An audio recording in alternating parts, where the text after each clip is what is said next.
Hello everyone, welcome to my channel. Shedeur Sanders ain't letting nobody snatch his shine in this year's NFL draft buzz. He's the hottest name at the combine, and he didn't even have to lace up. Just his words had folks talking. But his draft stock?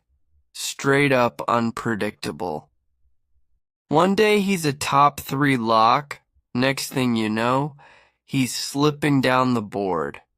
Some say he's cocky, others call it confidence. Either way, he's the most talked about prospect in the class.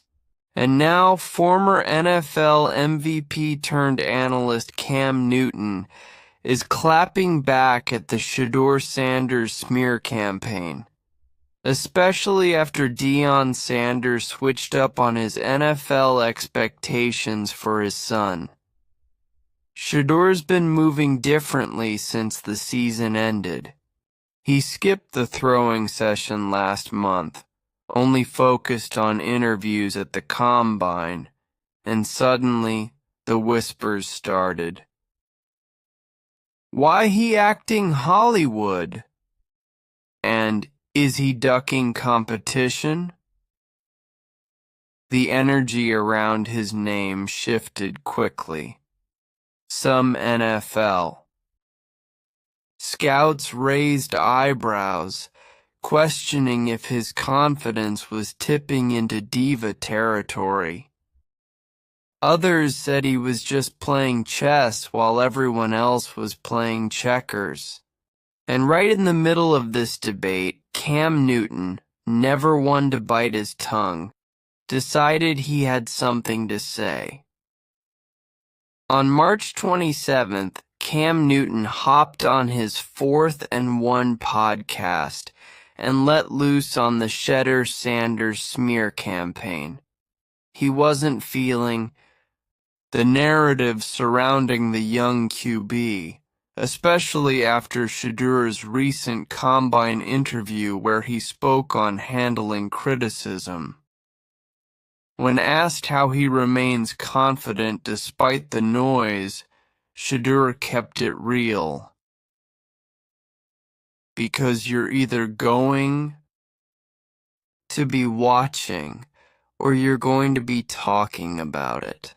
It's going to be one of the two, so I'd rather be the one getting talked about than the one just watching, hating on another guy. So that's what I do. I got the utmost respect for everybody. You know, that has had some type of success in their life because I truly understand how hard it is. Cam wasn't about to let that slide past without addressing it. Pause right there, Newton said mid-clip. Hey, I want to say this, man, and I think Shedeur brings up a good point. That is a wide spread of what people digest for what the truth is.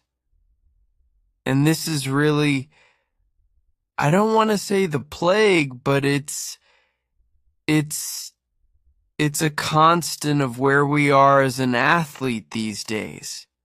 Even as kids, you know what I'm saying? Cam Newton wasn't done. He dove deeper, breaking down the blurred line between genuine critique and flat-out hate. Every critique is not a hating analysis.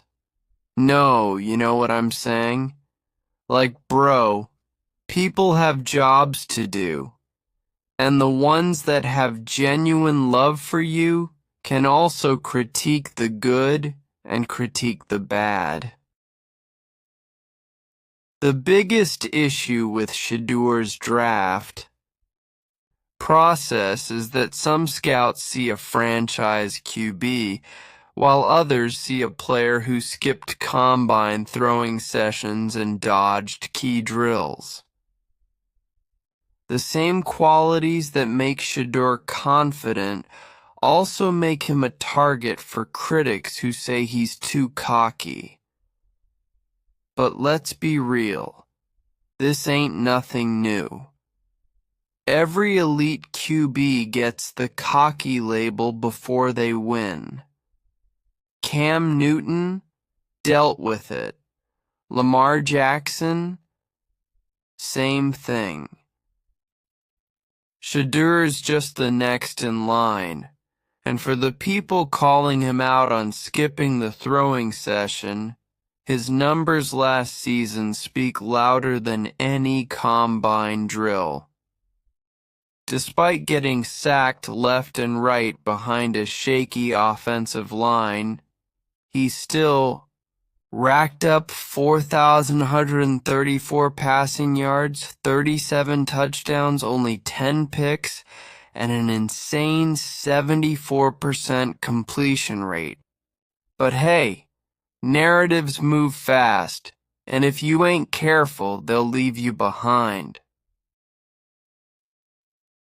Now let's talk about Coach Prime, Shedeur Sanders.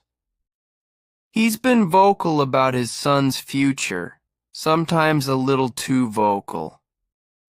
There's been plenty of speculation that Deion wasn't feeling the idea of Shedeur landing in Cleveland. The Browns have been thirsty for a QB, and with the number 2 pick, they're in a prime position to take him.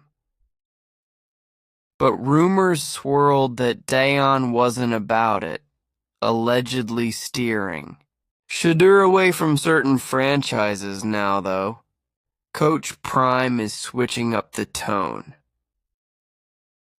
In a recent appearance on Skip Bayless's YouTube show, Deion made it clear he's good with wherever Shedeur lands. Shedeur has told me. He's talked to me intently about all the visits he's had, with all the teams, so I know where his heart is, I know where he wants to go, Sanders said. If it's New York, it's New York. If it's Tennessee, if it's Cleveland, if it's still the Raiders, if it's New Orleans, if it's any of those teams that are seeking a quarterback, I'm happy with it, man. Because I know what he's going to do to the organization. That's a shift from the previous whispers about Shedeur's team preferences. Cleveland picking at number 2 means if they pull the trigger, he's rocking brown and orange. The Giants at number 3 could also be in play. Same with the Raiders at number 6 and Jets at number 7. Every single one of those teams could justify drafting a QB in the first round. The Browns in particular are hella intriguing. They've been in quarterback limbo for what feels like forever.